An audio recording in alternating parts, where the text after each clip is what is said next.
दौंडला पहाटे 5 वाजता पोहोचलो आणि एक सुपरफास्ट होती 7:30 वाजता, नाही 6:30 वाजता. तिच्या जनरलमध्ये आरामशीर झोपायला भेटलं. 8:30पर्यंत झोप काढून आता हॉलवर वेळेवर पोहोचलो. इथून 4 वाजता निघणार, रात्री 11पर्यंत घरी.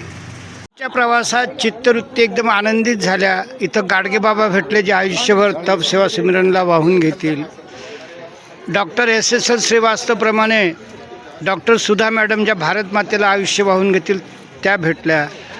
सरपंच भेटले पडशी झाशीचे.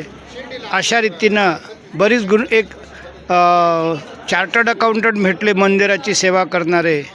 त्यांना मी म्हटलं भारत मातेची सेवा करायची आहे, ते कसं मी सांगतो. अशा रीतीनं चित्तवृत्ती एकदम आनंदी झाल्या. आता 3 वाजलेले आहेत, 3:30, आणि मी शक्यतो बसनीच गावी परतण्याचा विचार करत आहोत.